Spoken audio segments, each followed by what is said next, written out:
최근 몇 년 사이에 우리 사회에 잔인한 살인을 저지르는 사람들을 보게 됩니다. 전문가들은 그들을 사이코패스라고 명명하기도 하지요. 어떻게 사람을 같은 사람으로서 저렇게 무자비하게 처참하게 죽일 수 있을까? 일반인으로서는 도무지 납득이 되지 않습니다. 그런데 이 사이코패스의 특징은 남의 고통에 무뎌진 마음의 소유자라는 것입니다. 남이 아파하고 있을 때, 고통당하고 있을 때 그것을 아파할 수 있다면 우리는 무자비할 수 없습니다. 남의 고통을 고통으로 느끼지 못할 때 그토록 잔혹할 수 있는 것입니다. 예수님 당시에 영적인, 종교적인 사이코패스가 있었습니다. 그들은 바로 율법의 참된 근원을, 정신을 알지 못한 채 다른 사람들을 정죄하기를 좋아했던 유대 종교 지도자들이었습니다. 오늘 그들과 맞서서 하나님의 긍휼하심과 하나님의 생명의 역사를 천명하셨던 예수 그리스도를 만나보시도록 하겠습니다.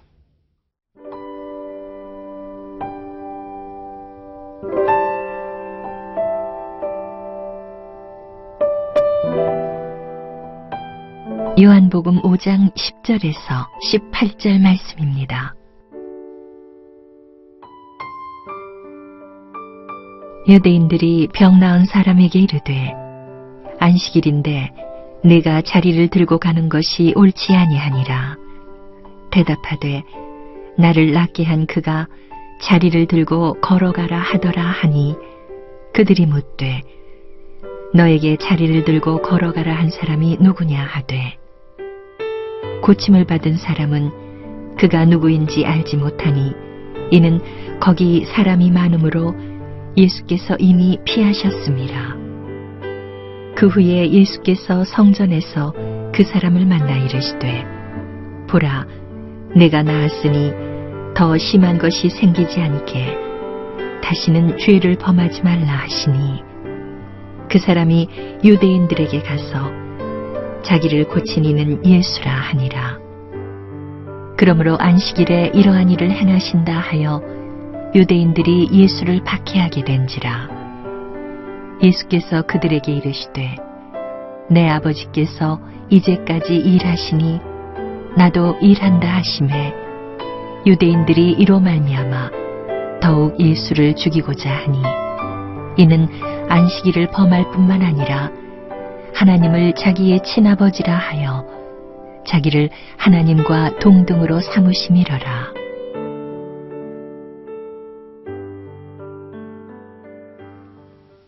어제 우리는 예수님께서 베데스다에 있었던 38년 된 병자를 고치신 사건을 함께 묵상해 보았습니다.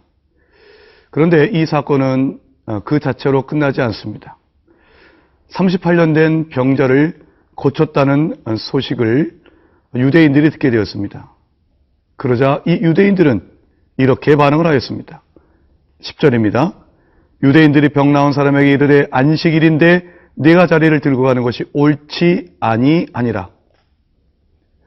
문제는 안식일에 예수님이 병자를 고치셨다는 사실이었습니다. 성도 여러분, 이 유대인들, 특별히 여기서 유대인들이란 유대 종교 지도자들을 가리키는 것 같습니다. 옳지 아니하다, 마땅치 아니하다. 이 단어는 바로 유대 종교 지도자들이 자주 썼던, 입에 담았던 말이었습니다.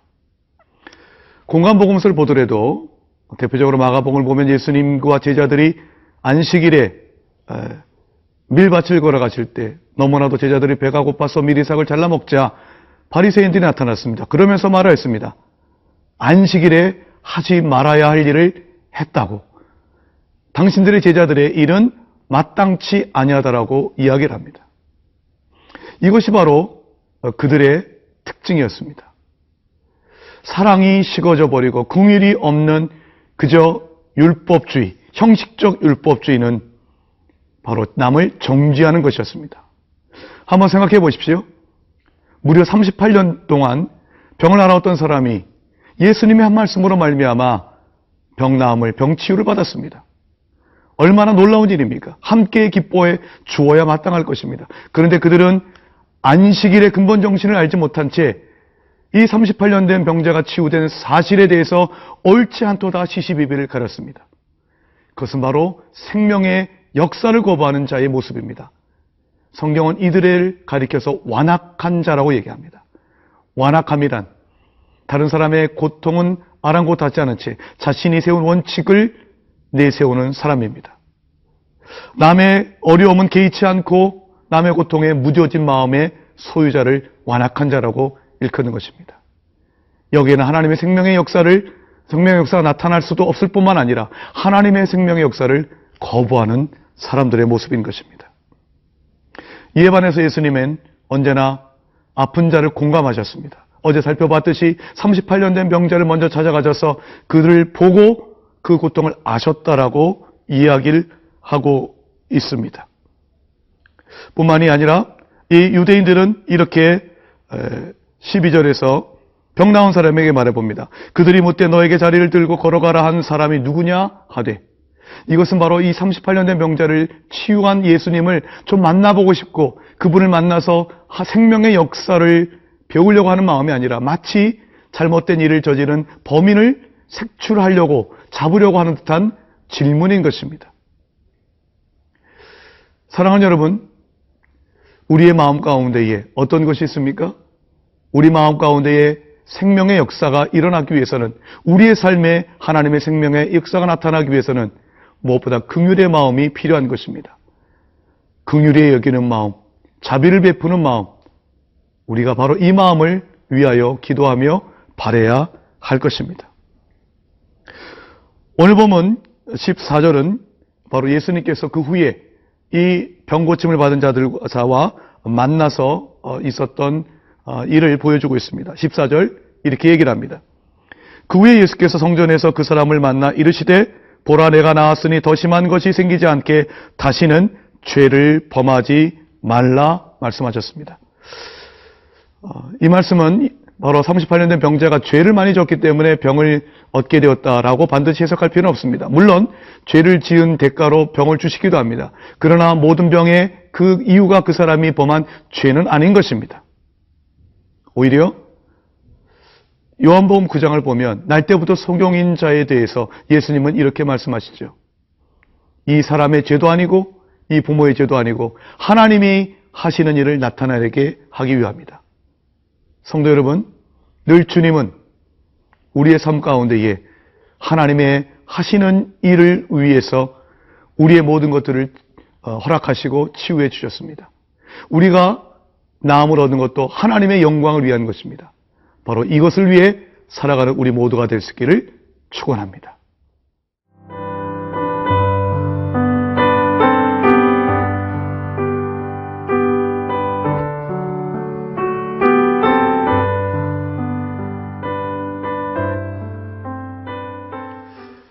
예수님께서 38년 된 병자를 성전에 다시 만나셨을 때 다시는 죄를 범하지 말라고 말씀하셨지요. 여러분, 다시는 죄를 범하지 말라. 이것은 우리가 주님으로부터 치유와 회복의 놀라운 은혜를 받은 이후 그 이후의 삶이 중요함을 다시 한번 일깨워 줍니다. 이것을 이끌어 우리는 보존의 능력, 지속의 능력이 중요하다고 말할 수 있을 것입니다. 은혜를 받은 자는 그 이후의 삶이 더욱더 주님 앞으로 나아가야 됩니다. 성결의 삶으로 나가야 됩니다. 주님의 일을, 주님께서 하신 일들을 전하는 전도의 삶으로 나가야 될 것입니다.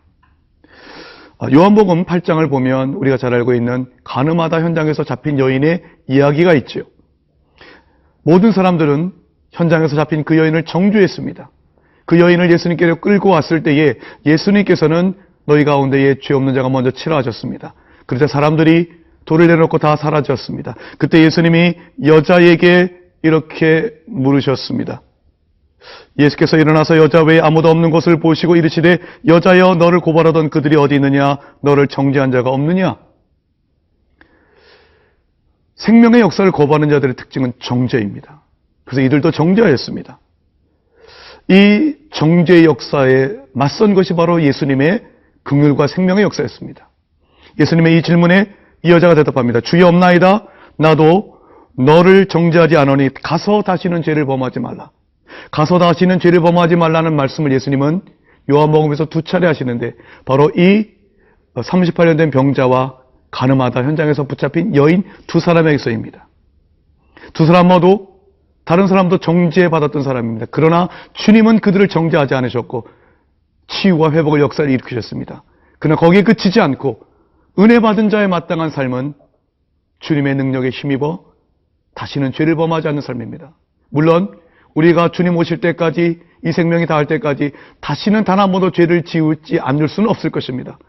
그러나 우리는 우리 육신의 속에 따라 살아가는 것이 아니라 우리에게 허락하신 성령, 그 성령을 따라 행하고 내 자신을 비우고 성령의 음성을 듣고 성령의 능력에 힘입는다면 우리는 성령의 열매를 맺으며 살아갈 수 있을 것입니다.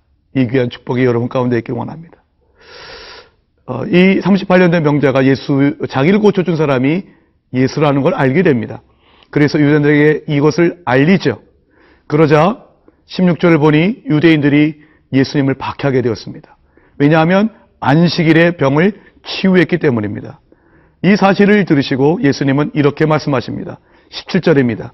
예수께서 그들에게 이르시되 내 아버지께서 이제까지 일하시니 나도 일한다 하시매. 안식일은 우리 하나님께서 10계명 가운데 제4계명을 통해서 주신 분명한 계명이십니다. 엿새 동안 심서 일하지만 안식일은 일하지 말라고 하셨습니다. 자, 그런데 예수님은 이제까지 하나님은 일하시고 나도 그 아버지를 따라 일한다고 말씀하십니다.